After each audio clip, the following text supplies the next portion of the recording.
Here shortly. Oh, look, it says live. Oh, hang out here on live. Look, it says live. Byron, this Winyah Bay deal is it's a tough one. Yeah, it was. They said it was gonna be tough. They said it was gonna be like a Sabine River, didn't they? They called this one Legitimately like the Sabine River. I mean, hey, without that bed fishing spot, the Sabine River had that one little hole with all those beds in it by the lawn trap that everybody caught them at. This place doesn't even have that. you know, the distance that these guys are running. I think it's hard for people to understand that. I mean, the number of guys that are leaving Winyah Bay, going out into the Atlantic Ocean, and driving all the way to Charleston. So how many guys went? Do you know?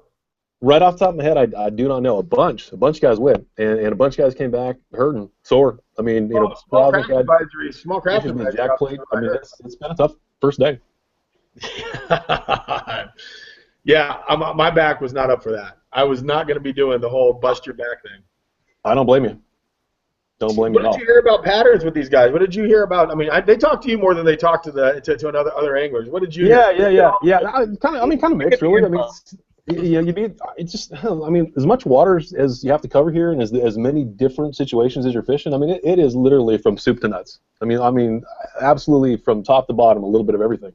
So it's tough. You sound like Skeet Reese right now.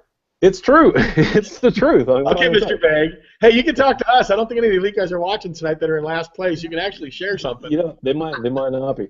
Now, the key. I mean, listen, a fishery like this, obviously, the situation is you have to find the fish, right? Yeah. That's the whole point. Is you got to go find the fish that are going to win it. And can you do it for 4 days in a row on a fishery like this? Can you run 2.5 hours one way and find those fish over and over again for 4 days? It's tough. I mean, the guy who's leading it now, Joxman, had 19 pounds. Can you do it tomorrow? Can you do it Saturday? Can you do it Sunday? But he's not enough right now to fish. He's already fishing Saturday for sure, and he's probably fishing Sunday. For sure. Saturday's got 19 pounds. He's in. For sure.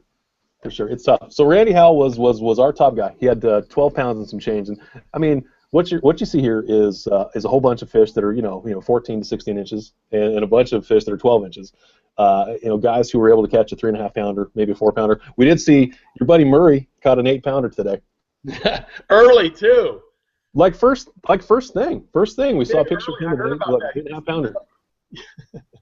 Crazy, but it's an interesting tournament. You know, I mean, it's not one of those tournaments where you're going to see 25, 30 pound bags, and it just is what it is. You just got to go find the fish. They got to run a long ways to do it. Yep. That's what they said it was going to be, and it's like a gas guzzling, beat your back, go for the long ride, intercoastal, big water, crush it up, man, just to get to the and then I'll get congested up there in that area, that Cooper River. I'm curious about like the research that you did in preparation for this, because this fishery is not one that guys just don't know about it. I mean, it's not a fishery that anybody's really had any experience on. I'm curious what you had found out in your research beforehand. I mean, what did you have in your head that you were going to do? You know, really, it was you fish close one day. You go to the Glory, you check out the Glory, you go to the big water, and you figure you're gonna go check that out and get in the mix. And not even a lot of guys didn't even look at the run. They didn't look at the run until after they went. You know, I was talking to Skeet because rooming with Skeet. He was talking about how the first day he just decided to practice that river up there just to see if he can eliminate it, and it was such a good practice. He's like, well, now I got to go. Unfortunately, today I think he blanked. Did he break down, or did you hear anything about why he? I didn't get a chance to talk to him, so I don't really know. But he did blank. So I mean. Yeah, and I know in practice he was like, man, he goes, he got up there that first day, and it was like, I don't even want to have to come here, but the bite was so good that it forced him to have to go back. And then you start putting your pattern together. My thought process was to fish close. At least fish local, and I talking to Hank Cherry, I was kind of, I'm still in that back situation, and I was begging Hank when we were doing the classic together. I was like, Hank, please give me something close by. Tell me I can still survive this event without having to do that run, because I right now I'm still wearing a back brace every competition, sitting on a sleeping bag, trying to keep my legs elevated. And keeping my kneecaps below your butt kind of thing, so your legs are working like a shock absorber. That's an uncomfortable way to run for 2.5 hours. And it's not like they're just running a long distance over flat water. I mean, you're talking about a tide pushing against wind. I mean, you're talking about the worst possible situation you could. I mean, if you've got a back injury, not the place to be. So my strategy to answer your question, was stay the heck away from that bay and the intercoastal and try to figure out how to catch a bass close by. And that was literally was going to be the 2 days of practice, 3 days of practice was just going to be covering that river system up and down and looking for local fish, which I know probably, unfortunately, you know, you're told, according to the word on the street, if you will, about that area, that you're not going to win it close. You're going to have to make that run to win it. It's probably going to end up being the case. All I can say is that I'm glad I'm taking pictures. That's and you can trailer over there, right? Absolutely. That's right. Jump on and drive over there. It's a lot easier. Drop it right on the juice. Tough stuff. Tough stuff. So if you're gonna say you go into today and you get like let's use Randy as an example. He caught 12 pounds. Randy Howell caught 12 pounds today. So he's in the top 12 with 12 pounds. Going into this, we all thought 12 or 13 pounds a day is going to get you probably a top 10. So if you're in his situation where you've managed to catch just the right level, do you make any changes whatsoever? You know, with the junk fishing that Randy Howell's so good at doing, it's almost like you just run around. And I love junk fishing.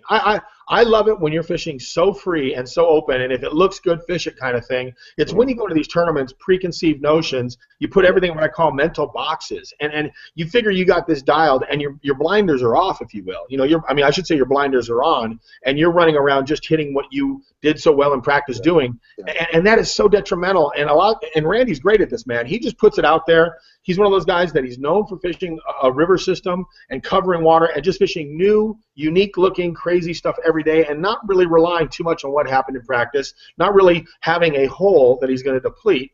And that's the dangerous guys in this tournament. It's always the dangerous guys. It's those guys that are running through and just basically running around in all the water they can, looking for whatever it is that they kind of identify the fish to be on, but it's always new.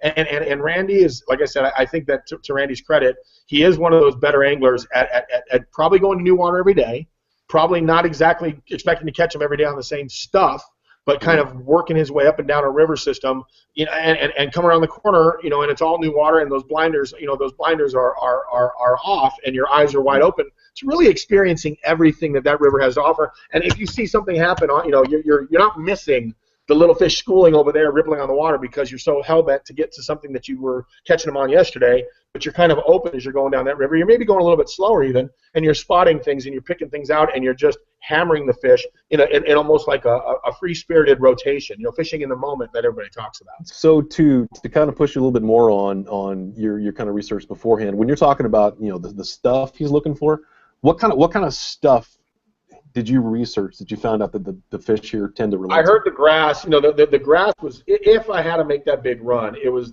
how much different that river looked. And you probably, did you see that today? I did, yep. Did you happen to see the difference? Have you been anywhere else besides there, or were you just up in Shangri-La? I'm curious. No, just there. Okay, well, if you leave there and you go look at the rest of that place, you're going to be like, aha, I get it. It's that much different because it's got such healthy, beautiful grass. You know, it's the water's a lot cleaner up there, and it's like a completely different fishery. And that is what, you know, that's what you're going to hear the guys saying. You're either fishing a dirty mud hole, you know, and with no grass vegetation, just like a straight dirty river situation, or you're up in Shangri-La. That's so you end up fishing down. If you're fishing right around the bay and you're fishing where, you know, at blast off, you're running up a ways to get out of that saltwater infusion, and you're fishing marinas. There's a lot of marinas, boat harbors, jetties, you know, and all that stuff. And it's a different creature, man. It's a different creature, Joel. Like I said, I'm awful happy to be sitting there taking pictures. Listen, this whole thing right here is I mean, you talk about the requirements to actually win something like this. I mean, just to be able to get to the third day and the fourth day physically is a challenge. I mean, it's not an easy accomplishment to manage to be able to withstand this brutalization you guys go through on a 4-day process on a fishery like this. It's crazy. It really is. Yeah, you know what I'm really glad about in this one is that they didn't stack another event right behind it. In Bass Wisdom, could you imagine coming off of this and then having to go fish somewhere else? Terrible. I mean, you need to go to your chiropractor, you need to get your organs checked, you need to stop the internal bleeding when you're going to the bathroom and the pee-pee's coming out red instead of yellow like it's supposed to be, or white. I mean, there's some you're going to be busting some stuff up on this one. So thank goodness you get a little time off before the next one. It's no exaggeration. I mean, even just the trip back, just to get back to where we started, is just. I mean, it is literally like being inside of a washing machine. I mean, it's just. And Hank said that. So He said, hard. "Go ahead." What? Yeah, it's just you're just. I mean, you're sore in places you didn't even realize that you were. I mean, because when you to get through, like I said, 3 to 4 foot waves with tide pushing both directions, you're seized up the whole way. It's just tough. Did you go in it? Did you get up in the soup mid? Did you get out in the blender out there, or did you just? No, I didn't. No, I didn't do that. No. Did you find a nice bridge with a Starbucks in your hand and a camera? I did, as a matter of fact. I don't like Starbucks too much. Starbucks. I prefer the local stuff. Yeah. You're the fair weathered media guy, man. I'm like, you're explaining this perfectly, but I'm like, you got to get in the soup. Oh, I've been there, but not for this one. Not with this one. Yeah, that's where I knew that I was a big detriment on this one. That was and talking to Hank Cherry, like I said, he's got some experience on there, and I had the come to Jesus, if you will, at the Classic with him about what are my options, dude. Brokeback Byron over here has to figure out what he's gonna do with that. Yeah. Well. Brokeback Byron. Did I just say that? That's not. I think you did. Pretty sure I heard that, but I wasn't gonna say anything. Oh my Nick, God. we're ready to talk a little ice out here. What's that? We are, guys. We are. So hold on one second. You guys keep chatting away here shortly on how Winyah Bay is going, and I'm going to get these guys. It looks like let's go ahead and slowly kind of phase our way into it here. So I mean, obviously, Byron, we're chatting about this coastal fishery that is obviously kind of a world away from what we're going to talk about for the next hour, which is kind of, I guess you'd say, more kind of the northern tier, northerly fisheries, and we've used the term ice out kind of loosely. I mean, I guess you would just say more, like early season, because I mean, obviously ice out is completely different all throughout the country. I mean, where ice actually is. So ice out is our kind of our generality, but throughout the course of the next hour or so, we're gonna basically jump into the styles of fisheries that are a lot different than what we've talked about before. I mean, we've done these Livingston Live things, and we've had one guest, and we've had good chats about fisheries in Florida and the South, but this is our first foray into kind of the northern tier, and I'm pretty excited about it personally. Absolutely, and it's such a different fishery, and it's so hard when you do a story or an article, you talk to somebody about seasonal patterns, and you realize, like you said, that transition all the way up north, and you're talking about bed fishing, and they go, well, what month is a great month for bed fishing? I'm like, well, as the guys in the north know, I mean, bed fishing is not happening in March, February, March, April for those northern guys, and it's that talking about that trend up there, and really those guys don't get. When you do all that chit chat and talking and those stories, it's like you almost ignore that whole northern band of that ice out. You don't really address that because you're so focused on your mindset of the that mid United States, southern United States band that you're talking about, your patterns, your water temperatures, your time of year that you're doing it, and you're kind of neglecting that complete generation, that complete old geography up there of a place that really is so much later. Everything is happening so much later. I mean, their seasons aren't even starting. They got calendars. They're not even allowed to fish certain waters. They're waiting for that ice out, if you will, to happen. And it's neat to be able to have this tonight, have this Livingston format to really address and the baits they throw, the way they throw them, the different techniques they have. I'm looking forward to it. Well, and in reality too, I mean, some of the northern fisheries are. I mean, so I'm from Seattle, so I consider myself kind of northern, but a little bit upper left northern. The fisheries are great. I mean, they're just honestly, they're some of the very best fisheries in the world, and there are people who live in Florida and Texas and all over the South who would kill to catch smallmouth and walleye, like the 4 guys we've got here tonight. I mean, just the fisheries are super cool. They're not completely oppositely different, but they're different enough and interesting enough, and the species are different enough that anybody who cares to catch bass at all or spiny rays should consider fishing in the north. It's just that cool. And especially when the weather's just horrible down south. I mean, what a great time to go up there. Go up there in June, July, August, September, and when you're just melting and sweltering and the humidity is off the charts, and checking out these fisheries and taking Livingston lures up there and learning what you're going to learn tonight, and then having a vacation of their family loves it. It's beautiful, beautiful country. I always talk about in June and July, August, when we get to go fish up there. Man, bring the family and the kids and let them experience. You see why people have homes up there and do the snowbird thing and go back and forth, because the incredible fishing, the temperature is wonderful, the lakes are just pristine and beautiful, and the season's in full swing when we're dying down here in the South. Well, so Nick, as we have kind of discussed before, this is a brand new format for Livingston Live. We've got kind of a, I guess you'd call it a round table. We've gathered together a handful of guys who are really good at the northern fisheries, just in general, but this specific time of year, and we're going to keep calling it ice out. If you guys want to call it something else, we'll come up with another name. But we've got 4 guys who live and breathe this stuff and are really good with some specific baits that we're going to deal with tonight. We're going to talk about colors. We're going to talk about terminal gear. We're going to talk about all the little details to help you, if you live in one of these states and you want to catch more fish. That's kind of the whole point of the entire evening, isn't it, Nick? It is, guys. So everyone, thank you for logging in to Livingston Live. Like Joel said, this is the first time we've done a roundtable discussion talking about northern tactics, and it gives you guys a great way to learn from multiple different anglers all across the country. And it's a new format, and but we're going to be learning tonight about bass fishing, walleye fishing, pike fishing, that whole northern climate. 3 or 4 keys to success here in the early season. So first off, I wanted to introduce all of our guests. So first of all, Joel Shangle, of course, the man actually at Winyah Bay right now from Washington, northerner, but at Winyah Bay. We have Team Livingston Pro, Byron Velvick, hanging out with us. Now going next to Dave Davenport. He is a Bass Pro Shops team member, BASS Northern Opens Pro. And then we got Joe Ford, who by happens away be the most red and white blooded Canadian fish catching, beer drinking Canadian that I know.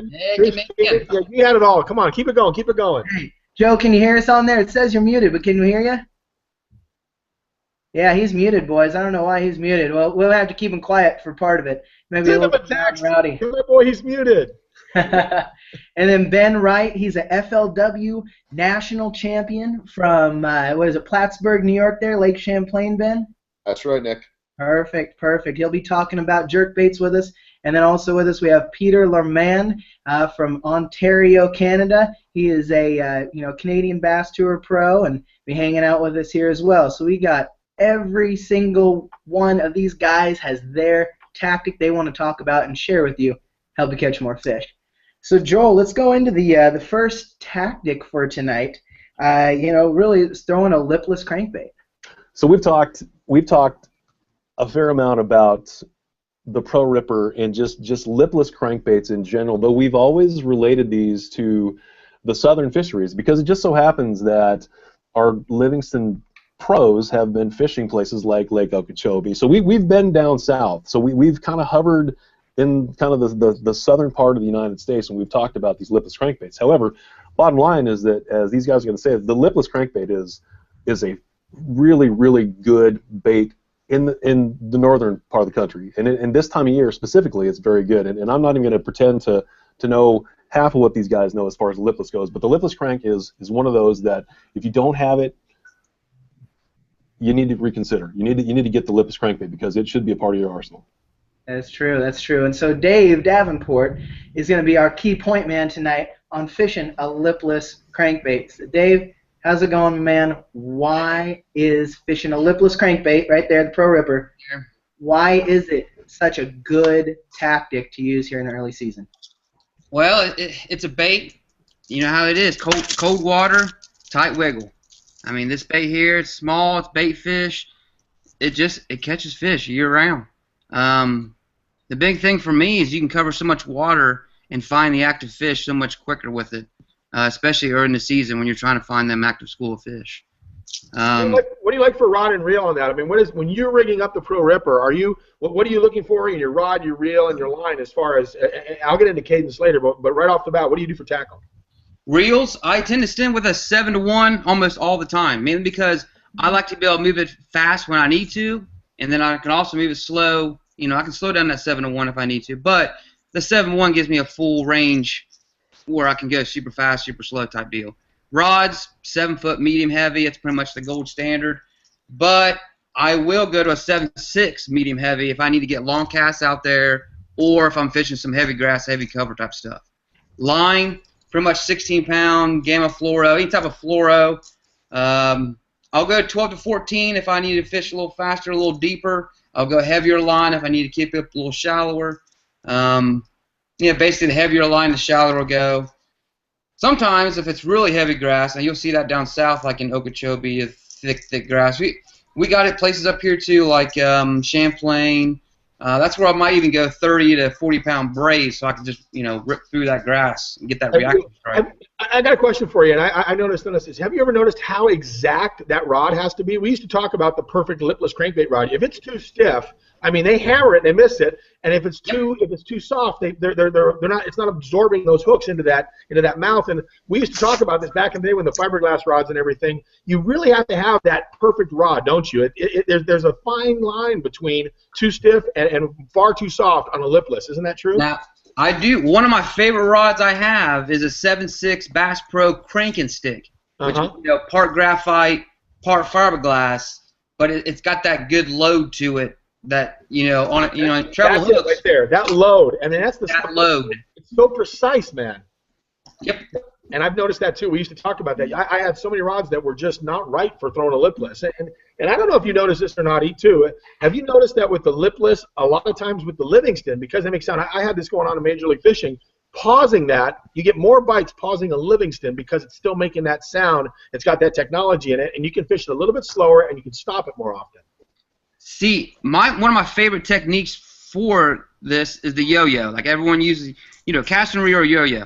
Yep. Now, the EBS technology on this for the yo-yo makes this way more effective because when this thing goes up, most of your bites hit as it's falling down. Now, you imagine as this is going up and that EBS technology is going off, it's got that, erratic, bait fish, I mean, I'm in trouble type deal. Yeah. And then it goes off and it starts to go down. Yeah. I mean, that's just as realistic as you can get. Yeah, and it's giving off that noise. I was doing a Major League Fishing event, and I was cracking up because every time I'd pull that thing and pause it, and it would start to fall, they'd hammer it, and I go, man, this bait, that is one of the few times I've ever seen a lipless crankbait be more effective, stopped, and yo-yoed and paused than when it was just moving like we normally do. They were hammering it so much on the pause because it was just blowing off that sound, man. It was crazy, and I was wondering if you noticed the same thing. Now, another thing I've noticed, too, I've grabbed a different color here. You see that one, a little citrus sparkle? Up on Lake Erie, the yo-yo technique, a lot of times we do what... Oh, that's hooks are sharp. We kind of we feather it. I was actually going to ask about hooks. Well, up in Erie, smallmouth, they love things that move fast. And I'll do the yo-yo technique as far as I'll throw it out there and let it hit the bottom and then just rip it up about 4 or 5 feet as fast as it'll go and then just let it fall on slack line. That's usually when they just kill it up there on Erie. Oh, that's cool. Dave, I want to go back real quickly here. You had mentioned trying to find active fish. So let's kind of run through a range of water temperatures that you may be dealing with right this very moment. Like, what's the range of temperatures you're looking at? Usually when we get on the water up here, I see sometimes high 39s, into the 40s, and when that's happening, I'm going strictly main lake points. Anywhere deep water comes right up near, the shallowest water on the main lake points. I'll start there first. As the water warms throughout early spring, I'll go into the flats. The beginning of the flats, I'll fish the edges of them. As it spawn, getting up there at 55 to 60, and the bass will start moving into the flats back to the spawns. That's when I'll get up on the flats and actually start really covering the water up on the flats. You just kind of follow them as they move back towards their spawning area throughout the, up here it's kind of like end of March, April, May. When are you putting it down? That being said, at what point are you kind of putting it down because the water temperature perhaps gets too warm and they're more full-blown spawning? Is there a time when you put the thing down and move on to a different bait and make it an adjustment? Around here it's probably 65. That's kind of when they're really getting into that spawn mode. So 65 to probably low 70s, I'm kind of in that spawn phase. Yep. Once the spawn phase is done and I know they're kind of coming off the beds, that's when I'm picking it back up again and covering water and catching them post-spawn. So you're throwing the Pro Ripper for a while still. Yeah. We're right now in Ohio. We're sitting about 53 to 55 degrees right now. Okay. So it's right on target right now. You're on those flat warm points then. Yep.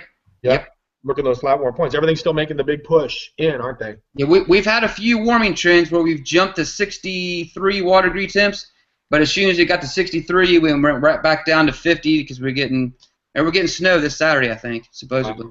And what colors did you say were key on that Pro Ripper up there? What are your prime time colors? The spring crawl. For some reason, I like the spring crawl a little bit better than the Guntersville crawl. I don't know if it's just because of the darker red up here, but I've noticed the Guntersville crawl, I've done better with it when the water was stained to a little bit muddy compared to the spring crawl. The spring crawl, when the water's clear or even slightly stained, it's been a better choice for me up north than I have, the regular Guntersville crawl. Those two colors are probably what I use the most up here. There is sometimes I'll do the shad when I start seeing some, shad activity on these flats when his water temps get up to like that 55 range. If I start seeing shad activity, I'll start throwing those shad colors. Cool. This makes sense. We got a question coming in actually from the live feed already about color selection.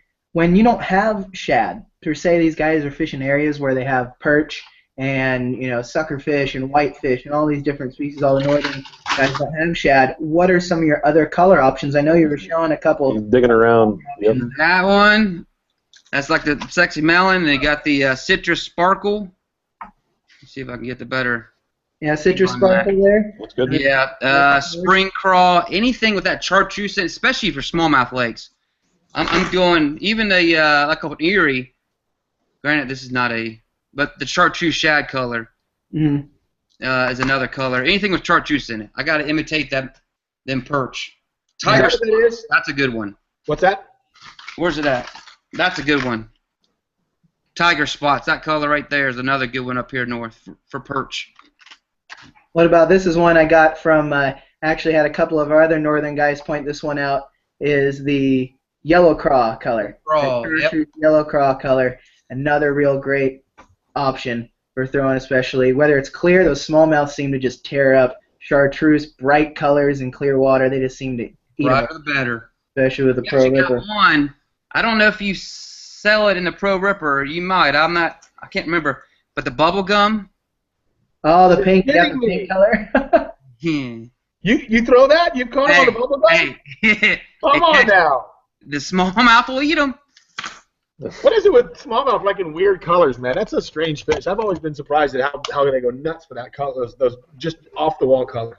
I've caught largemouth up here. My wife has kicked my butt one time on a lake up here. It was stained, and she threw an all pink bubblegum crankbait. And caught the heck out of it. Yep. Well, one last color selection here, guys. I got a question. Looks like from Michigan Bassin. Muddy watercolor. What's your favorite muddy? Throwing the Pro Ripper. Muddy water. I mean, what kind of color selection are you looking at? The yellow crawl is definitely one. The Guntersville crawl is the other one. Yeah, that one. Yeah, your Guntersville crawl color. Spring crawl. Yep. Something bright. Another one. I know up here in my lakes. What did I do with it? The citrus sparkle. That's another one that's been really hot up here. Especially here in Ohio, especially when shad's around. Real big, bright. If it's muddy, and there's some good sun out, I might even throw some of like the XXX chrome shad or the blue and chrome with that flash. Sometimes that'll really trigger them. Yeah, no, definitely. And that chrome color is something that you see across no matter what northern climate you go to. Chrome just seems to be a great color selection available for any of the northern guys. I don't think I have any. I don't have any in hand. Here's another one. Here's another color. Now, granted, this is not in the. This is my overcast clear water, the gold shad. That color there. Now I use this in the Schoolmaster, the Jerkmaster, the Pro Ripper. Whenever it's overcast or a dark, cloudy day and the water's clear, I'll stick with the gold shad. For some reason, they see that gold flash much easier when it gives that better, it's got black back, gold shimmer to it. For some reason, they see it better. When the sun comes up and it gets bright again, I put the gold shad away. Well, one last question here while we're talking about Pro Rippers and lipless crankbaits is when those fish haven't moved up onto the flats or not quite on the break yet, are you using any vertical techniques for the Pro Ripper and a lipless crankbait? And this is something actually Byron can even answer to down here. I am hoping you throw that at me, man. That was I haven't tried that yet. I'm sticking with my yo-yo. Your yo-yo training. Byron, talk a little bit about that really quick. I wish I had brought it with me. Of course, I'm not even applying it where I'm at, but taking the Pro Ripper, removing one of the hooks and pegging a tungsten bullet weight above it. I was on schooling fish. I mean, not schooling fish, suspended fish at Amistad, and they were deep. And I was like 65, 70, 75 foot of water at Amistad, and I was dropping a spoon down there. And I thought, how cool would it be if I could drop something down there that's making noise? It's a Livingston bait. And I mean, this is a new frontier. I mean, who's caught a Livingston lure fish in 65, 70 foot of water? And I go, wouldn't it be cool if we could take a Pro Ripper, take a bobber stop, put a couple of them on there to make sure the tungsten weight doesn't move, then really put it right on top of the bait, so you have it, so you flush the big bullet weight, a big like ounce and a half chrome. I was using the Pro one, right up against the Pro Ripper. Take the Pro Ripper, take out the back hook, have just a single hook off the bottom, and I dropped it down there. And here's where it was awesome. When you pull that up directly underneath you and you're dropping that thing just like a spoon, it goes, you can feel it do that little, I mean, it swims straight up, it goes, and then it has this natural fall of a shadow when it drops back down. And I started pumping that thing straight down below the boat, and I started catching these fish. And I was sending the pictures to the guys at Livingston going, dude, I'm catching fish on a Pro Ripper in 65, 70, 72 feet of water. I would tell you, you've created kind of a Frankenstein blade bait jig. I mean, spoon basically. Blade bait spoon type thing with sound. With sound. So when you stopped it and let it just sit there, you know it's sitting down there going, it's making that noise. So that thing, not only am I ripping it, but if I just pause it down there, they'd smoke it because it would just sit down there. And what else is making noise in 70 foot of water that's giving off the sound of electronic bait fish technology, giving off the sound of a wounded bait fish? I mean, it was the coolest experience I had on a Pro Ripper, bar none. And I was sending the pictures. I brought it back to San Antonio and showed everybody the fish, and I showed them the way I rigged it, and it was an incredible experience. It was a Bassmaster Open event. So it's clear that we should probably spend another webinar on the lipless because we barely even dug into this. We kind of have to move to a new subject. But Nick, do we not have deals on these things? We have deals going on throughout the course of the evening until midnight, correct?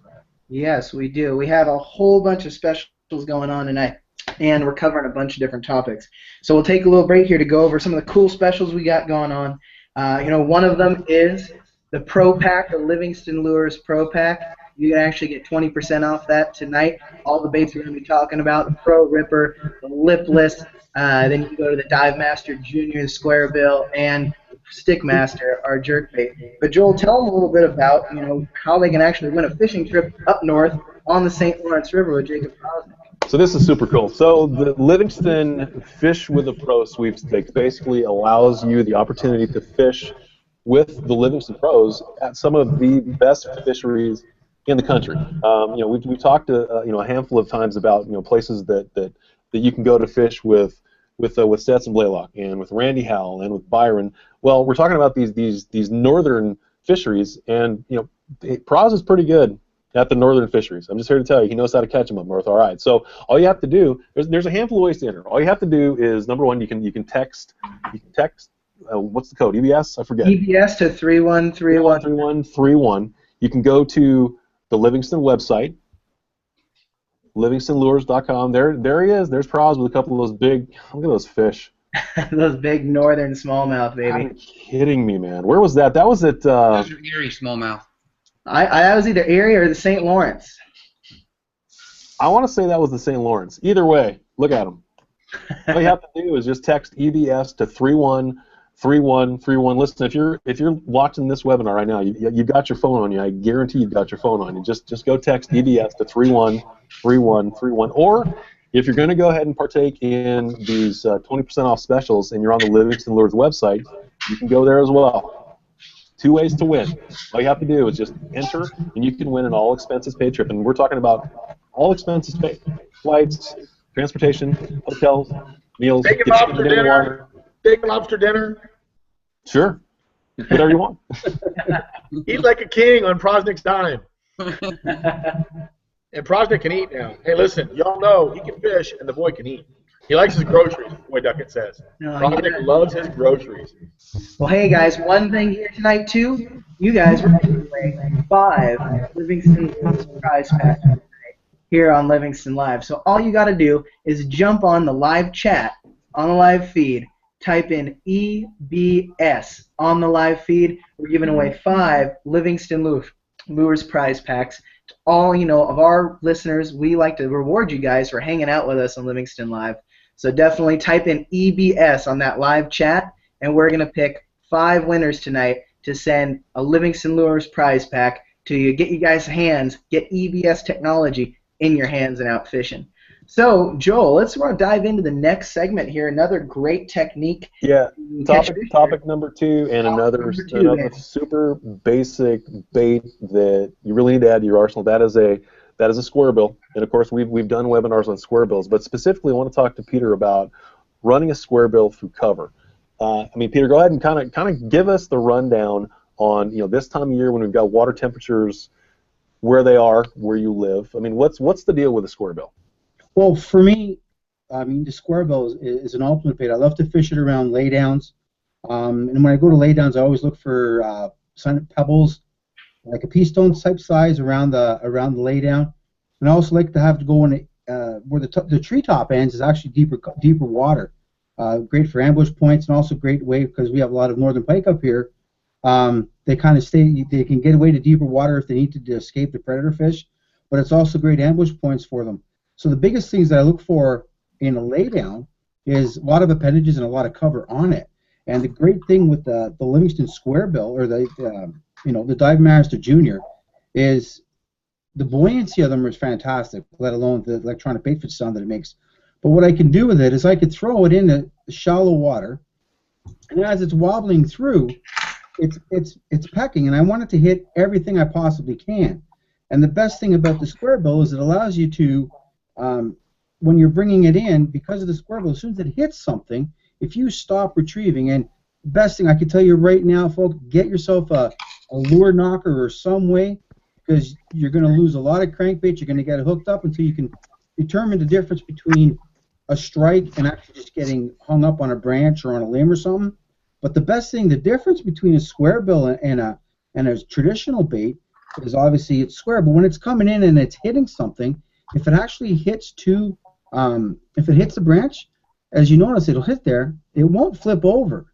And what I found with a lot of the round bills, the Dive Masters, the deep impact one, deep impact 18s, the nice round bills, great for diving deep. But when you hit something shallow, they'll actually spin backwards, and you'll get the hooks caught. The back hooks will get caught, and that's normally what you get hung up on. But the best thing with these, again, I throw them out there, reel them in, and I try to hit everything I possibly can.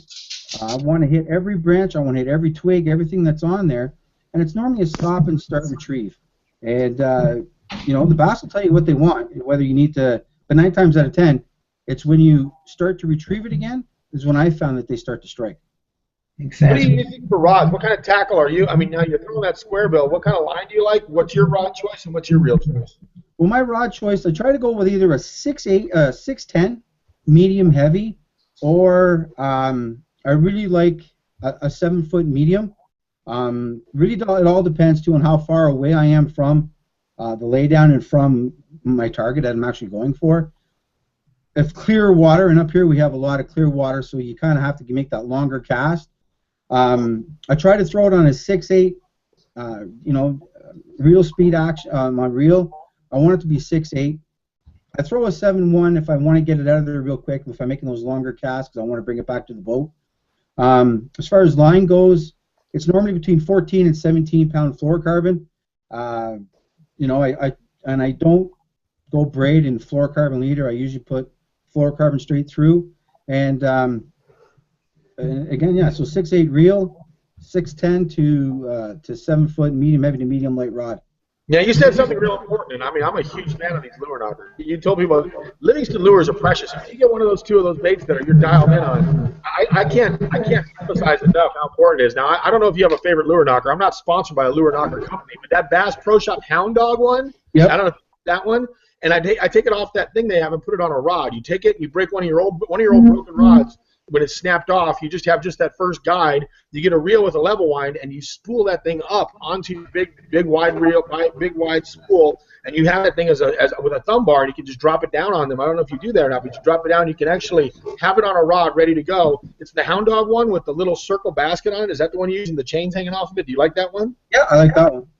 Yeah, that one, I use that one. I have 2 of them set up on broken rods with reels, and that way when I reach for them, they're already ready to go. Just push the thumb bar, and that thing slides right down the line. And if you haven't, practice that. You will be, after the first 2 times you use it, you'll be grateful you rigged it up and had it ready to go on the boat, because how many crankbaits has it saved you in a week sometimes?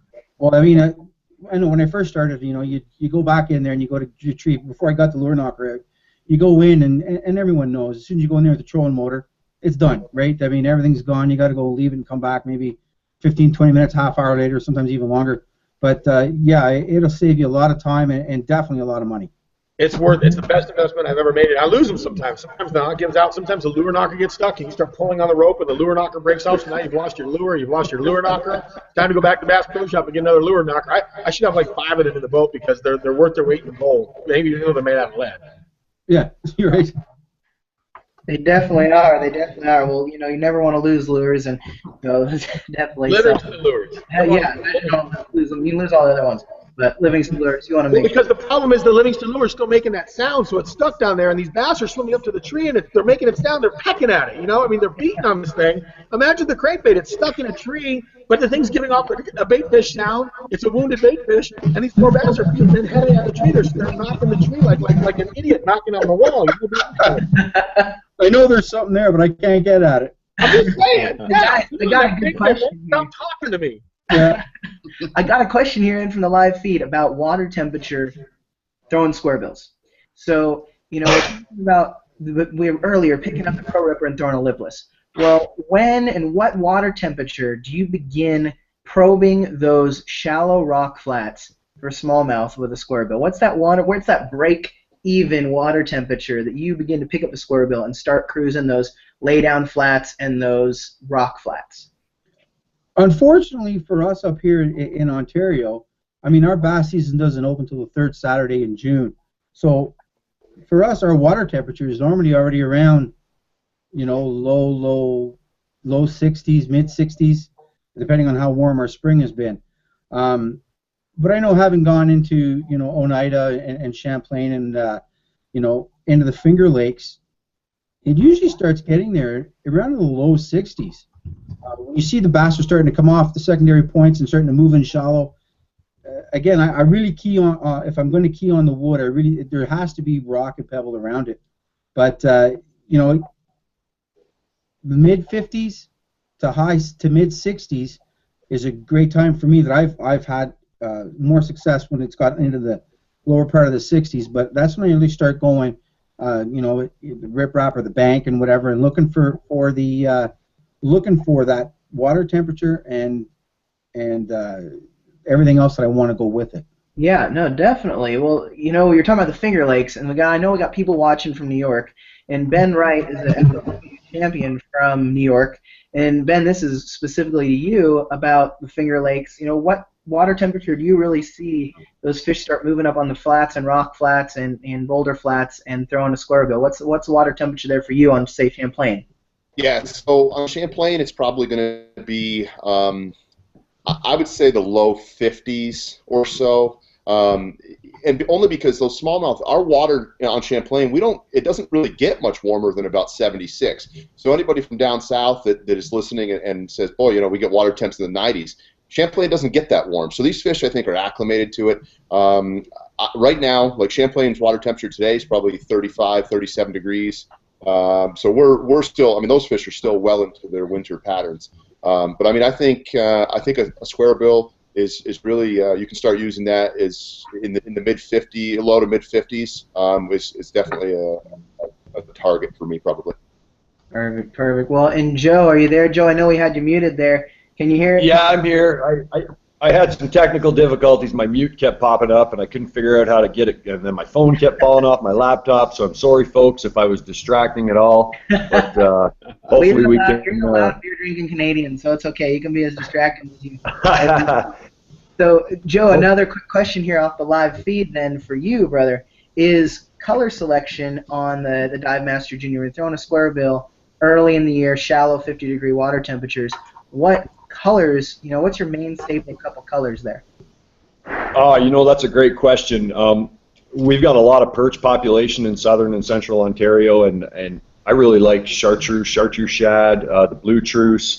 I mean, I know we talked about the ripper, but these baits, anything in a shad color or anything like high vis yellow works great. But I mean, our lakes, they change so much from the spring all the way through the summer. There's such a transition that these fish move around a lot, and we get to see a lot of different scenarios. There's a lot of transition. Where I am, we're south of the Canadian Shield, so there's parts of my lake that are all rock, and the southern parts of the lake are a mud, sandy basin with a lot of hydrilla, a lot of rice weed. I mean, there's a huge diverse population of bait fish. We've got everything from crappie to bluegill, perch. I mean, I'm going to talk a little bit about walleye fishing, but I'll let you guys know I'm a bass guy. I fished the northern costas this year. I'm on Lake Fork, Texas right now, guiding for big trophy largemouth till June, and then I'll get home and do the multi-species thing. So, yeah, I like to keep it really simple. I don't like to get too carried away with color. I'm a strong believer that if it looks good, they're going to smash it. I mean, this EBS and these baits, it's no joke. Like, it really, when it fires up, I mean, I've had fish hit these on the surface, when customers have thrown them out and backlashed their reel, and this bait just sits there chirping, and boom, it's on. So, I mean, it's out of all the, being a guide is really unique because I have to simplify a tackle store for my customers, right? They go into Bass Pro Shop, they go into Cabela's, they go into all these big retailers, and it's overwhelming. You've got colors and size and running depths and, flat crankbaits and wide wobbling crankbaits and, 18 different sizes of jerkbaits. You've got a very, very diverse selection of lures, and it can be overwhelming. So I try to really simplify things, and at the end of the day, I mean, for all you folks at home that are watching, remember, I mean, we get to fish. It's a really cool thing. We're the lucky ones, There's, we live in a world full of, some pretty horrible stuff, and I feel pretty fortunate. I get to go fishing and and share this with people. Well, definitely, Joe. So, Joel. Speaking of sharing, let's share some deals here. So tonight until midnight, we have 20% off Pro Packs, and we're talking about some very basic necessities for what we're calling ice out. But basically, the northern tier of the United States, 20% off. Go to the website and type in the code EBS. Sell until midnight, and these Pro Packs are already a smoking deal. I mean, they're already super cheap. Is that correct, Nick? They're already 20. The Pro Packs are already giving you a discount. So the 20% off is actually a 40% discount off the Pro Packs, or off a regular Pro Series lure, which retails for $11.99. So it's already a smoking deal, and then we're giving you an even bigger discount off of it. And it includes all of the baits: the Dive Master Junior, the Pro Ripper, and we're going to get into jerkbait fishing here in a little bit and answer some folks' questions about jerkbaits. All of these lures that are staples in the cold water tackle box are all available in the Pro Pack. Simple deal. Just go to the website, type in EBS when you check out, and you'll get your deal. It's as simple as that. Also, while you're there, make sure that you enter the Livingston Fish for the Pro Sweepstakes. We talked a little bit about this is Porosnik's month, and we're gonna try to push the fish with Porosnik sweepstakes. But you know what? All you got to do is just go click on the link there, or just pick up your cell phone and text EBS to 313131. Nick's going to go for the graphic here in a second. There he is. There's Porosnik, a couple of fish that make up to be fished. Super cool, man. St. Lawrence fish. That is correct. I want to say that's St. Lawrence. I think you're right. Got to be St. Lawrence. I will say with Dave on this one, those do look like some Great Lakes football smallmouth. I will say that. Well, also, guys, we have one last thing here, one last announcement before we head into our next segment, is winning 5 Livingston Pro Packs. Prize packages. All you got to do is jump on the live chat feed here. All you got to do, jump on live chat feed there below or to the side of your screen and type in EBS. We're picking 5 winners tonight on the live feed. That's all you got to do. Type in EBS to the live chat feed, picking 5 winners here. We already got a couple selected, working on a couple more, so flood up that live chat with EBS to make sure you guys get entered to win Livingston prize pack. Includes one of the pro packs here. I got one in my hand right here, Livingston Pro Pack. Send one of these out to you guys. Get them in your hands, ready to fish. So Joel, let's roll into our next segment here.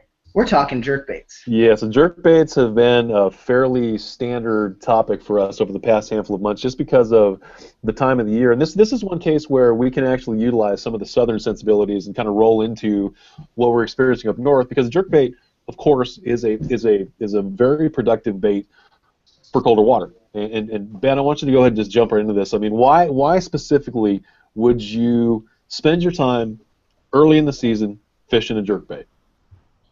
Well, I think right now, well, I shouldn't say right now. As I mentioned, the water temperature here on Champlain and Oneida and Finger Lakes and St. Lawrence is all going to be, roughly the same. We're still in the 30s here, but here in the next couple of weeks, it's going to warm up into the mid-40s, and a jerkbait's about the only bait you need. As these fish follow the alewives and the perch up in the shallows, it's such a versatile bait. You can fish it fast, you can fish it slow.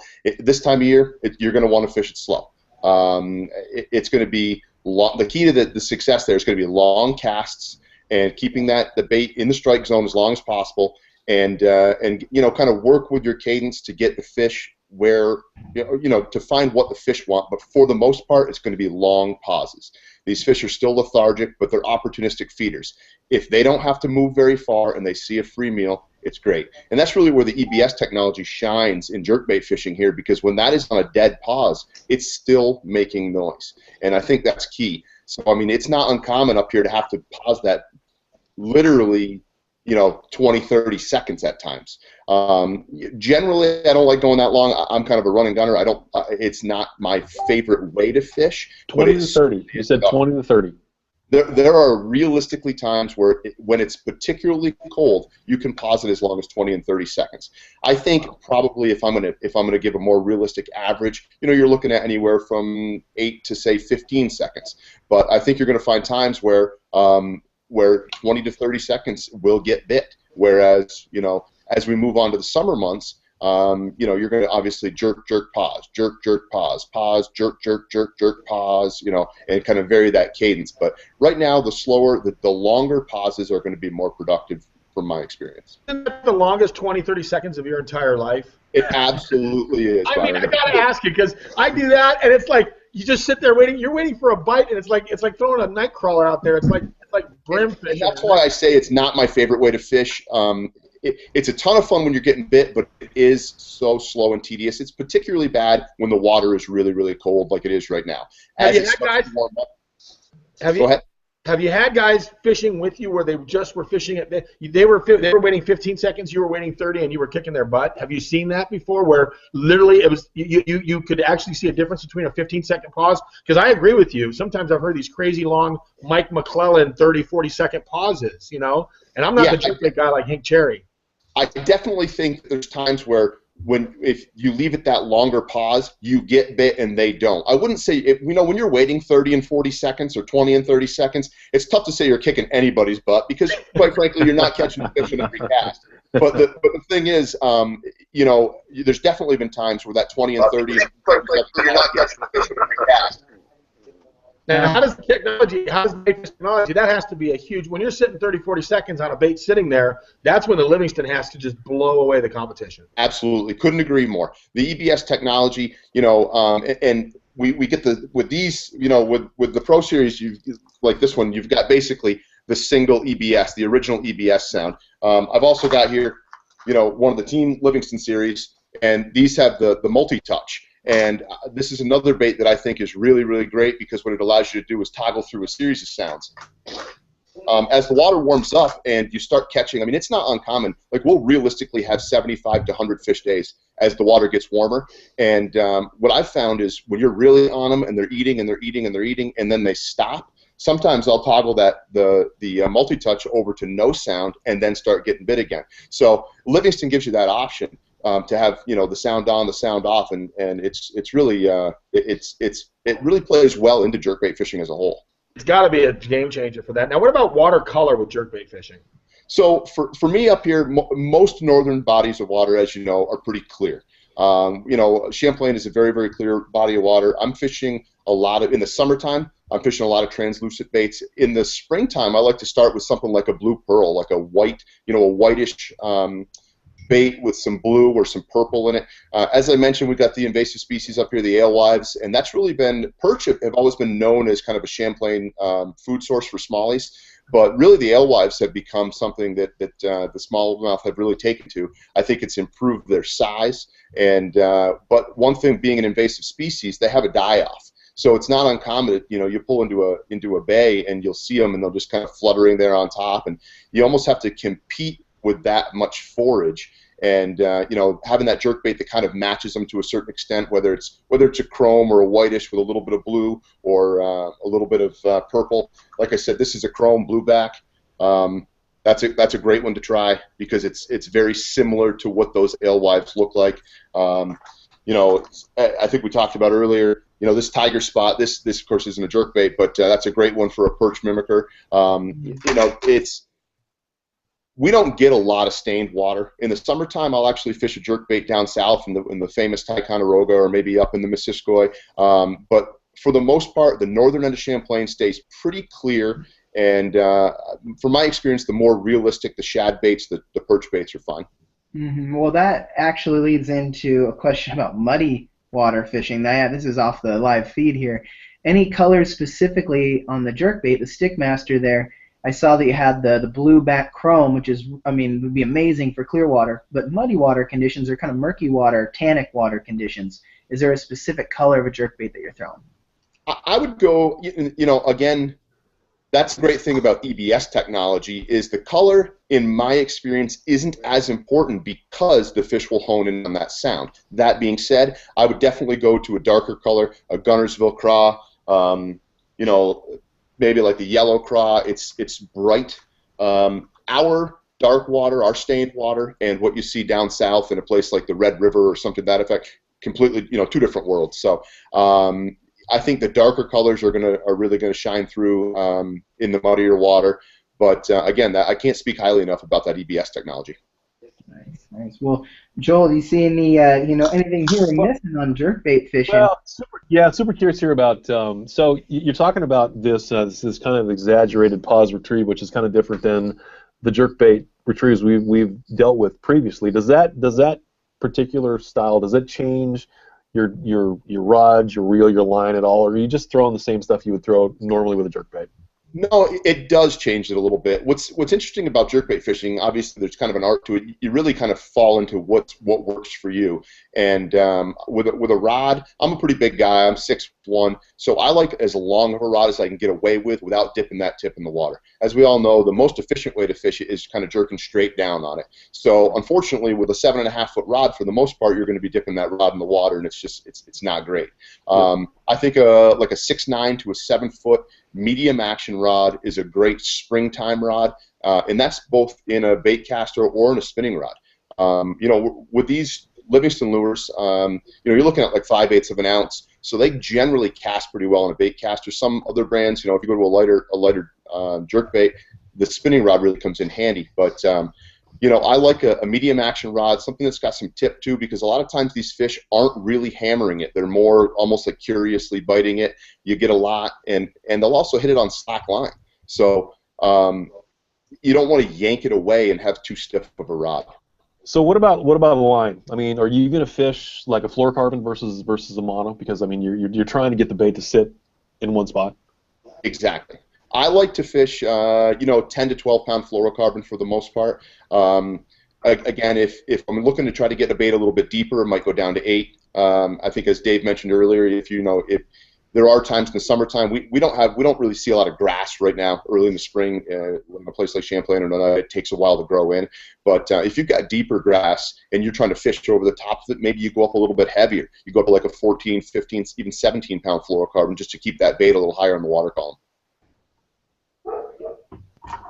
That's good. Well, you know, we're getting questions in from the live feed. This is something that everyone always wants to know about jerkbait fishing, and we even talked about a little bit at Hank Cherry's Art of the Jerkbait webinar here, about a month and a half ago, enlightening us on the ways of being able to catch more fish. Well, Ben, what are you doing with a jerkbait to adjust the action of it? I got questions here on the live feed coming in. Do you use lead tape to let that bait sink, or are you using lead tape to let it suspend? I mean, are you adding something to that bait to enhance its action? I don't play with it a lot. There have been times where I've used a little bit of lead tape or lead coil to basically wrap around the hook shank, just to kind of either get to sit a little bit differently in the water, maybe put it on the front hook so that it sits at a little bit more of an angle. You know what I mean? You kind of like that to sit like this in the water. But again, personally, I don't play with it a lot. I would rather maybe switch baits. Maybe go to the Stickmaster, like the 127, or try to go to the Jerkmaster 121 and just get a little bit different, kind of approach that way. For the most part, those baits are all going to run somewhere between 4 and say 7 foot deep, depending on the line you're using. But yeah, I mean, there's some times where I will, put a little bit of lead tape or lead coil on it to get that fall. So that it doesn't suspend particularly as you stop it. You've got that pause, you've got that sound, and it's just slowly making its way down. A little bit of movement could be helpful for sure. Makes sense. Well, I got a question here from the live feed. It's actually not for you, Ben. It's actually, we're going to switch over to our beer drinking, hockey playing Canadian here, Joe, real quick. This is from Dan Coates, who is the CEO of Valley Fashions. They do jerseys. His specific question now is throwing a jerkbait in river conditions. Here, he's in Canada, but we also have guys up north in the U.S. here throwing early season jerkbaits in riverine conditions on the river with current. Is there anything special that you do with the Jerkmaster 121 or the Stickmaster to catch those fish early in the year in current? Yes, there is. That's an incredibly good question. Where I live, I'll give you a little breakdown on the background. We're part of a river system that feeds Lake Ontario and the Kawarthas. If you can imagine a watershed, in central northern Ontario, and everything heads south, right? And it's this big continual roundabout way of water.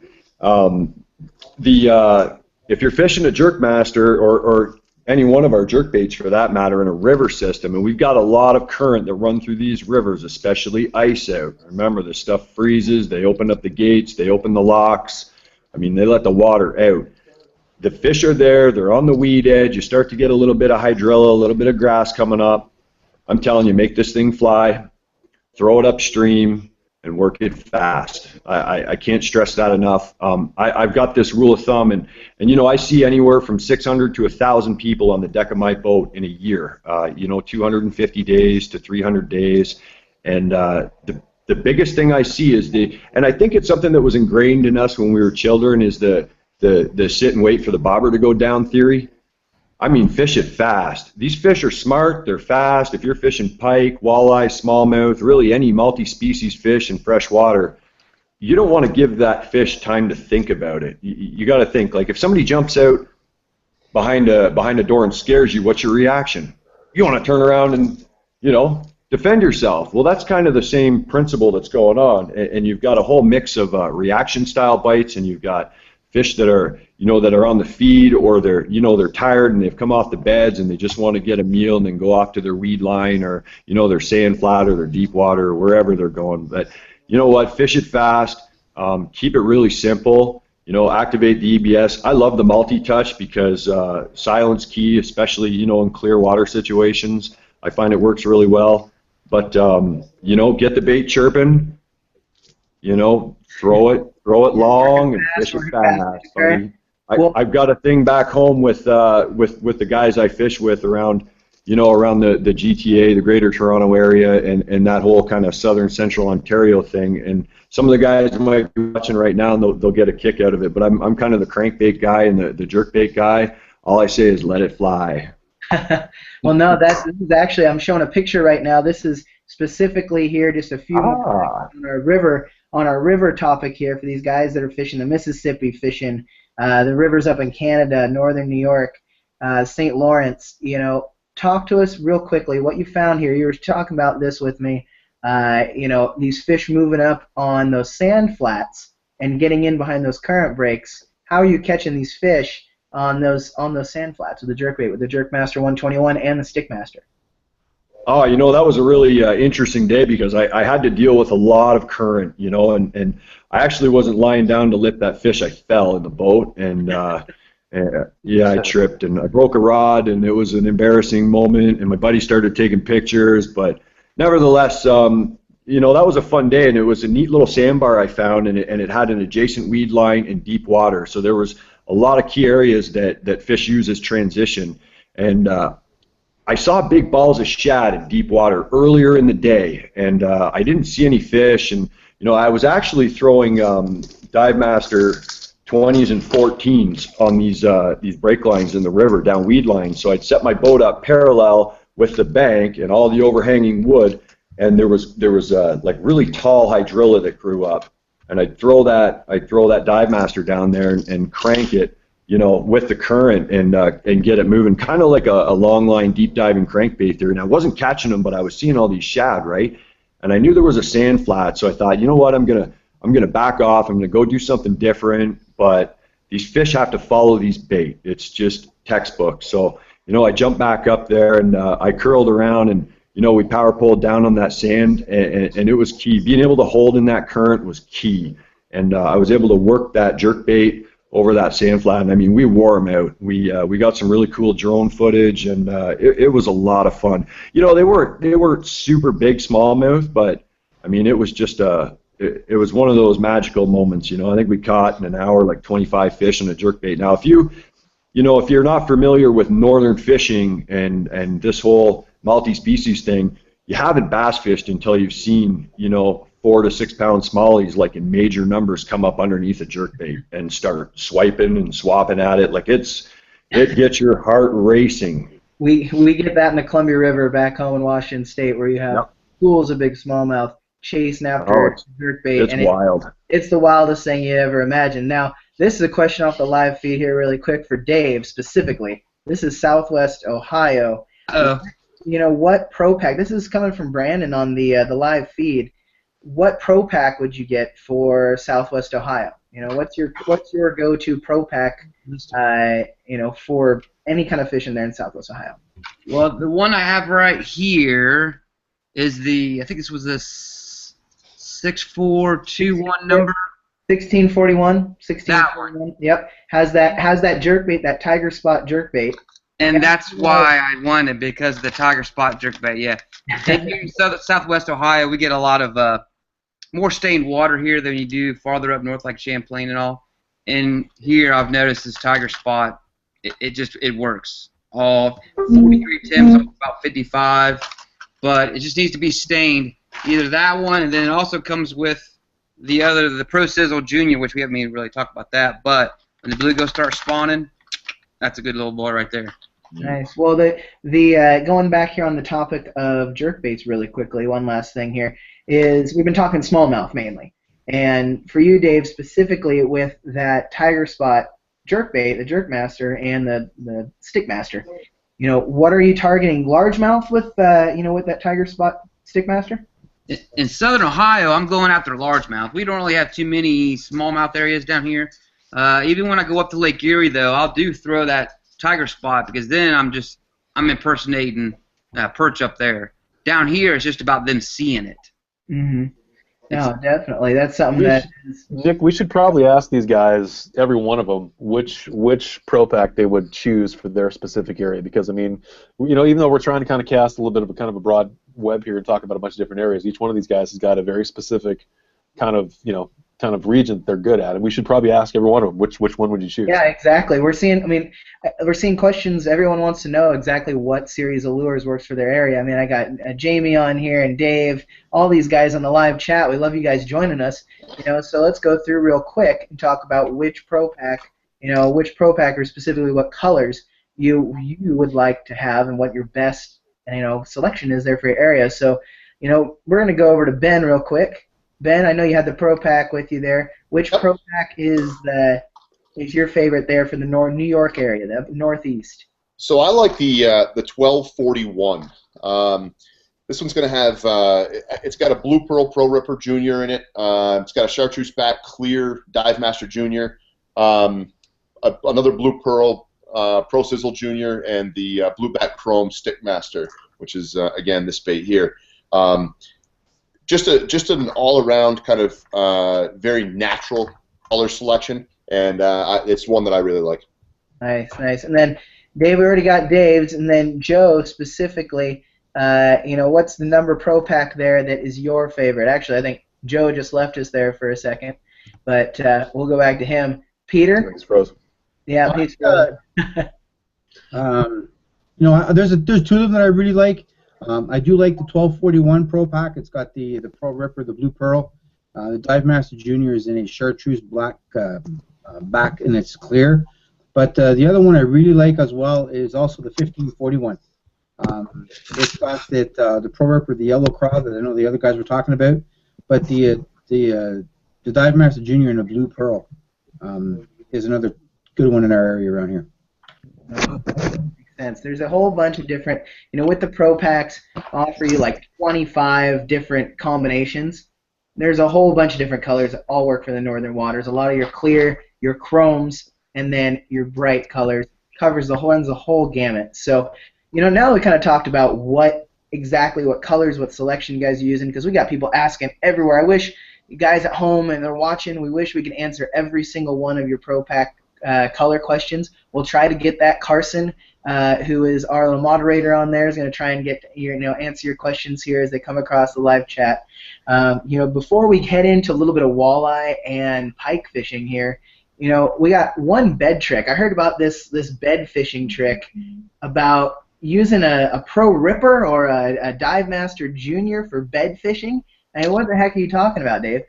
All right, a couple years ago, I was working this bass on a bed. As a matter of fact, it was on a picnic table, and you can see the nest about 6 feet down, clear water, plain as day. I tried every typical bed trick in the book, everything, drop shot, jig, you name it, tried it. They just didn't want to. They just didn't want to take it. I couldn't trick them into eating it. Well, of course, I had Pro Ripper tied on, just laying there on the deck because I've been playing around with it in the morning. I decided, I wonder if that would work. I literally took this thing with both treble hooks, threw it in the nest, let it sit there. Once the bass came back around again and looked at it, I literally just I think I gave it a little bit of a jiggle as it was sitting in the nest. She took not even a second, just boom, ate it, gone, and I caught her. Just like that. So, of course. Pro Ripper modification. Yay. Yeah. Pro Ripper. All that was the EBS sound.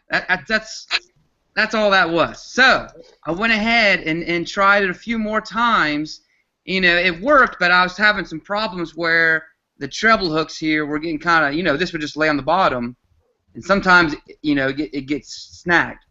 So I went to this route, which is basically a drop shot sinker. I attach it to the treble hook here, and I bend the treble hooks over here in the front, so I know I can't get snagged here.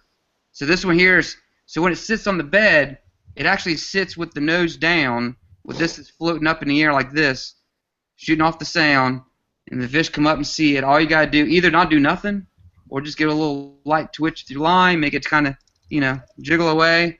It's money every time. It's a pretty good trick. It's pretty good. Wow. Hard bait version of the Nico rig. It works.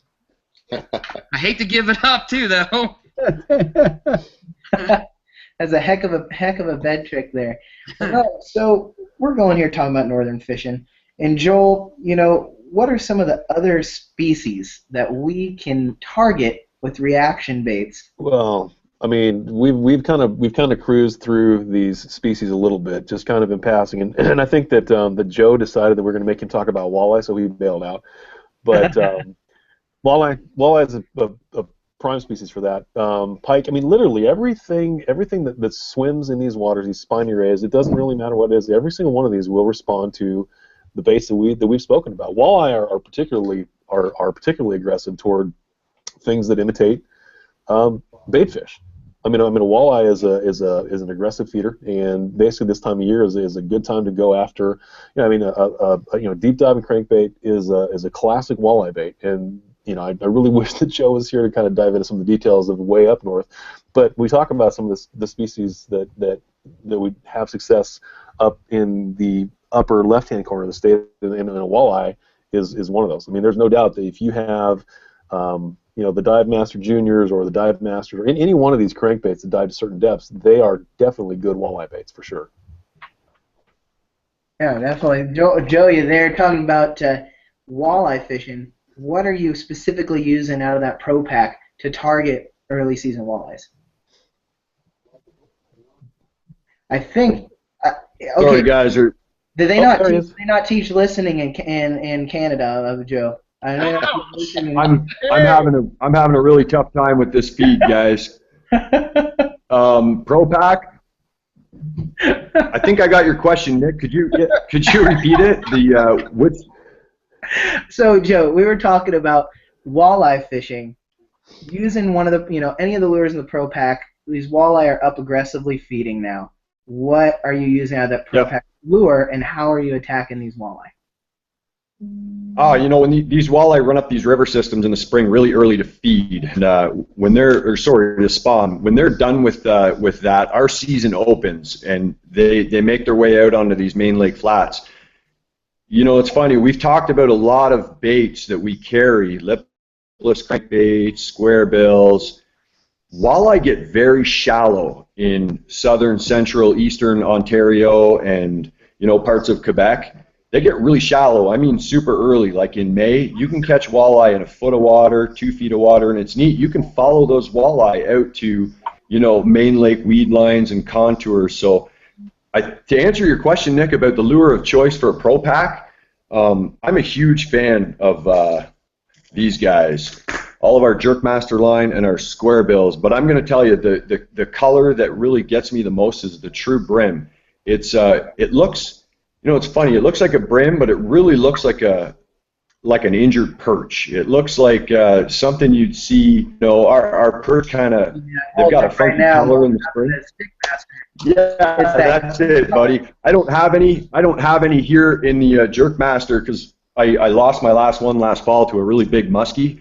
But when it's early, I trick I meant to show you guys this. I trick my jerkbaits out with a feathered trailer, and it's like an injured fin or just something a little more to get these fish. Like if they're finicky, if they're slow, or if they're a bit of a tough bite, that's usually a pretty solid ticket. I think I got to go with the chartreuse back clear, and I got a whole mess of lures stuck to my arm here. Well, you guys would laugh. You guys would laugh if you'd see the whole gong show I've got going on. Well, we know you've been with your computer there and your phone for the past half an hour while trying to get through this webinar. So. Oh my God, I'm so sorry. And honey, when you're at home in Canada, I'm sorry I didn't turn the Wi-Fi on, and we got a text message from the cell phone provider. So we'll talk about that. Don't be too mad at me. Well, it's okay. Last webinar, I think I had a pizza man try and deliver to my house. Well, Jacob, I think, ordered pizza for me. Prosnick ordered pizza for me in the middle of a webinar. So it's all. That's hilarious. That's hilarious. But Tom, I'll give you guys a little bit of a breakdown of what I do when I'm not hooking Jerkmasters onto my sleeves. You're a hot mess over there, aren't you? You're literally. I'm telling you. You know what? I was on the lake all day for the last 2.5 days filming a TV show with a big celebrity fisherman from Canada. Came down to Lake Fork to film with me, and because I was filming with him, I wasn't able to use a lot of our baits on film, so I was really struggling catching fish down here.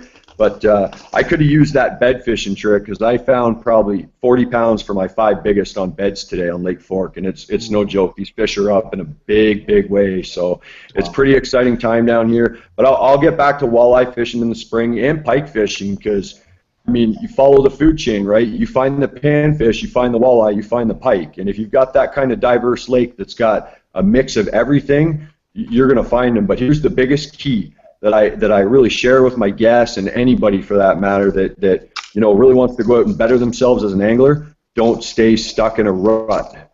You know, don't sit on a flat and sit, you know what, they're not biting, or they're not here. I mean, move. Look for things that are different. You know, I'm constantly looking for transition. I'm moving on weed lines, you know. I find sand that meets weed. It might have pit gravel. It might have current. It might be the mouth of a river. You know, I could talk for an hour about, you know, technique specific and different areas to catch them in. You know, you follow the bait, you're going to find the fish. Don't stay stuck in a rut. I promise you. If you move around, you're going to find them. You know, if the weeds are too thick and you can't throw a crankbait through them, look for the edge. That's it right there. Find the edge. You know, early in the season when the weeds don't come up, they don't come up right away. They grow just like everything in the spring. The trees bud, the fish get bigger, everything grows. So you find those flats, you know, those sand flats with sparse weed. Man, that's where the Pro Ripper comes in handy, because you can burn that thing through this stuff. And a neat thing, I fish all my crankbaits on fluoro. I try to in most situations. I find, you know, when you're fishing around zebra mussels and shell and rock, it's very abrasion resistant. But when you're fishing around weed, lighten up your rod, get like a 7-foot, you know, medium to medium light, soft rod. You know, crankbait specific rods are key, but if you're, you know, a weekend warrior, you're just a recreational fisherman out with your kids for a good time, I mean, you don't have to get crazy with your rod choice, but I recommend throwing 20-pound braid on there with a softer action rod, even a spinning rod, you know, a 7-foot medium action spinning rod, you know, with 15 to 20-pound braid. Not only are you going to hook that fish, it's going to hook themselves. That braid's going to cut through the weed, and it's going to really help you get that bait through the stuff a lot easier. You're not going to be fighting with it all day, because people, I mean, I have so many people get in my boat, and that's the first thing they say to me is, man, how can you fish in this kind of stuff? I can't fish around these weeds. And once they get the hang of it, you know, and they work with it, and we move around, and they get to see, like, oh, okay, there's a weed line I can cast down. There's a, you know, there's a sand flat. Oh, okay, I can get these baits through. They are pretty versatile. I might have to pick a little bit of stuff off the treble hook from time to time, but that's okay, because, you know what, I just caught a 4-pound walleye. We're having dinner. Cool. Well, this is a question coming off the live feed real quick, Joe, about walleye. What are they mainly feeding on? This actually kind of ties back into on my Northwest roots and Joel's Northwest roots with the this true brim color here. What are those walleye mainly feeding on here when they're up shallow, aggressively, you know, feeding? What are they feeding on? What bait fish? Perch all day. All day. Perch is yeah, perch is number one. But here's you know, something I do not see ever is any kind of bait that looks like a bluegill, crappie, a poppy seed, pumpkin seed. Man, I've had a long day. I hope you're all laughing, because this is my contact lenses are drying up, and I'm hoping I'm helping you out a little bit here. You're thinking about I got a crazy cell phone. I'm terrified about this cell phone bill back home, but you know what? Some of the stuff that's come out from Livingston is so good right now. I mean, these new tournament series. And anything that's kind of chartreuse that shines, a lot of my lakes are stained, and you want to flash, you want those baits visible, and you know, visibility and EBS is, I mean, it speaks for itself. These guys are top-notch anglers, and that's all we've been talking about is the key to this technology, and it's no joke. I mean, you know, you could throw a jerkbait on the surface on weed lines, wind-blown points, and leave it there. Just let it sit. Twitch, twitch, twitch. Let it sit. Don't touch it, just let it sit. And you'll get bit. I promise you'll get bit. Now when you follow those fish, when you follow those you know, those weed lines and those flats and those rocky points, and you follow those fish throughout the day into the course of the year, and they start to go deep, you know, you're not getting those big walleye anymore. You're not really seeing too many of them in the weeds, you know. That's where these dive masters are key. And I'm going to tell you something about this. Eric over at Livingston Lures gave me this bait almost 3 years ago. And before we started, I thought, man, you know what? I haven't used this since I was back in Canada last fall. And I wonder if it still works. I mean, that's almost 3 years these things have been going strong. And look, you can see everything's lit up. Everything's just flying. I mean, for you know, for an entry level, you know, for a recreational angler, somebody that, you know, is pretty intimidated when they walk into a tackle store, these pro packs are amazing. I mean, use the code, take advantage. My favorite 0441. It's got a mix of kind of shad colors and true brim, and you've got some baits that are going to be key for multi-species on many different types of lake. When you get, I'm not talking like the far reaches of northern Ontario. I'm talking about southern central, like we're on the border of U.S. We feed the Great Lakes, so you've got a major diversity. Byron talked about it at the beginning of this webinar. It's a very unique place because you've got everything from every single imaginable way to catch a fish you can find in this whole region, and it's very special. Unfortunately, it is ice out for a reason, and this stuff freezes up, which is why I'm here in Texas right now, because I don't like shoveling my driveway, and walking the dog in freezing rain sucks. Well, you know what? That's the thing, though, guys that are stuck up north. We're giving you the tools and the knowledge to catch those fish right now, and as we go into the ice out season and early season here. So, Joel, let's talk a little bit about what some of the specials are tonight. What the heck's going on? Yeah, super quick before we do this. So we're not going to get answered all the things we want to get answered. So Joe, Dave, Ben, Peter, if you guys could possibly be available to answer questions that continue to come in on both the Facebook page and through emails and so forth, I hope you guys are up for it, because we're going to get a bunch of follow up on this stuff, and we may have to do a secondary seminar, because we're going to get a bunch of stuff that comes after this. I guarantee you. Cool. Joel, this is awesome. This is such a unique format. It's so much fun. I think it's going to reach a lot of people, and it's bass fishing is one of the biggest mainstays in all of fishing. But a lot of people just want to go out and catch fish and have some fun. Yep. And this webinar is a great resource for them to tap into to really help them. I mean, most people work 50, 60 hours a week, and they get that 1 or 2 days off fishing or take their kids fishing.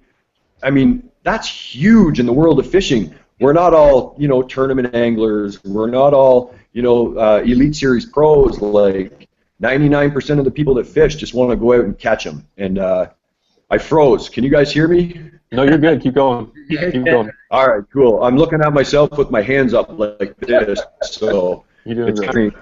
Anyways, there's a vast majority of people that want to, they don't want to get skunked. It's like, man, my one day I've got this boat, I got my kid, up at 5, waking me up wanting to go fishing, and we go out there and the wind's blowing, and we're getting hung up and we don't know how to fish the area. So I mean, you guys tap into this stuff, this online, this webinar deal with Livingston Lures. It's huge. I've learned stuff. I've been doing this for I've been fishing pro and guiding for like 13 years, and I've learned amazing stuff now. Like, I know what I'm throwing on beds tomorrow. Thanks, dude. Yeah, Dave letting go of the secret there. Quick reminder. To add to all that, I do. I've done a lot of seminars at the Cincinnati Bass Pro in the fish tank, and I use Livingston Lures a lot. And one of my favorite techniques is I'll take one of those clear Pro Sizzle Junior demo lures I got and just throw it out there and let it sit in the water. And as I'm talking about Livingston, it's just sitting there. They'll actually see bass come up and sit there and stare at it. There's no color, no nothing. It's just clear. It's just putting off the sound. And you'll eventually see one come up there and just, boom, eat it. And, I mean, that right there sells it all itself. It's just the sound that they were, going after. So let's wrap it up, my man, and tell these people what. Last quick reminder here. You have until midnight tonight to go to livingstonlures.com. We've talked about these pro packs. Go take a look. They're called bundles on the website. Go to the website. Go to livingstonlures.com. Check out bundles. There's I forget how many choices. There's a bunch of choices, but tonight until midnight in your time zone, you have 20% off the listed price. Now, the listed price is already 20% off. So basically what you're getting until midnight tonight is basically 40% off these bundles. So if you're looking for a time to stock up on the baits that we've talked about tonight, right now is the best time to do it. Don't even pause. And while you're over there, a reminder, go click on the link and go enter the Fish for the Pro Sweepstakes. You can win a chance to fish with one of the Livingston Pros. This month it happens to be Jacob Porosnik, and it also just happens to be a northern fishery. So also text EBS to 3131. That's another entry to the Fish with the Pro sweepstakes. And also, while you've got EBS in mind, Nick, we do have prizes to give away still to folks over on the live feed, correct? Yeah, no, we definitely do. We love sharing Livingston Live with folks, and we love giving back to the people who are asking these questions and want to learn from us. So all you got to do, text EBS, put EBS there in your live chat feed. Just EBS, type it in on your computer, live chat feed. I got 4 winners already picked out. We need that one final winner to get you. Ohio winner. An Ohio winner. Well, you can type in EBS OH. Let's do this. We'll throw in a little Ohio business there. Type in EBS 0, or not 0. What am I learning the Canadian not listening technique here? You can spell it. OH. EBS OH. Type in EBS OH for Ohio for Mr. Dave here. Put that in. We'll get that 5th winner picked out here shortly. So, Joel, we got one last question here to wrap up the night as people are typing in the EBS OH for Ohio for Mr. Dave Davenport there. This is a question coming off the live feed for Mr. Byron Velvick, who has been a little quiet lately, letting the Canadians do most of the talking here. But throwing a jerkbait, they want to know, do pro anglers throw a jerkbait year-round, such as a Stickmaster, throw it year-round? Is it available? That Stickmaster you find in your Pro Pack, can you throw that throughout all the seasons? There are guys on the tour that always have it tied on. You know me and Mr. Swimbait over here. I mean, I'm a tough guy. You know, my argument is I'd love to be in a boat with a guy that can just school me with a swimbait versus a jerkbait. Yeah, a jerkbait and a swimbait. And I know there are guys on the tour that absolutely will throw it all year long and at least have it tied on. There it is. There's the big bait right there. And that's a whole nother seminar. That's a whole nother webinar. That's a whole nother thing. But that jerkbait is so versatile, and it's always, it's so easy to throw in so many places, and these guys touched on it so well up north. It's just an amazing bait, and it's a staple. I mean, I profess that I don't have nearly the experience as a Hank Cherry or a Mike McClellan or a lot of the guys that are proficient, strong, proficient, always throwing jerkbaits, and yet it does have an application all year long. Dead of winter, middle of summer, spring and fall, absolutely. It's one of those baits because of the cadence, because you can slow it down. And again, what you're talking like Ben was saying, throw that thing super slow. It's just a great bait all year long. And speed it up like he was saying about throwing it in the river. Joe was talking about ripping that thing through current. I mean, you talk to guys and everybody's got a great jerkbait story, except for me. I'm a swimbait guy. I don't have any. Well, hey, that's good to know, guys. Well, Joel, I think I've found our 5th winner. So let's announce who's winning these Livingston prize packs. So our winner for tonight, up there in the live chat feed, I know the last one was EBS OH. We'll have to add that into new seminars. Throw in a wild card keyword there.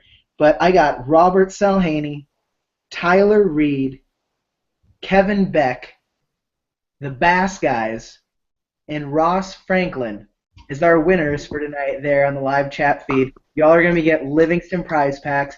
Be sure to message us on Facebook, send us an email, message us via YouTube, any of our social media channels. Send us a message, get us your information.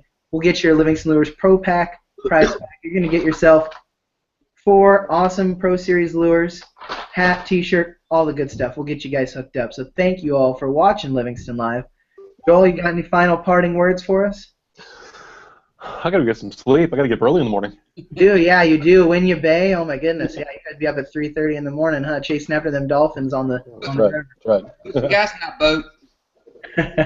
Gassed up. Bro, I'm going to rig up Ohio rigs.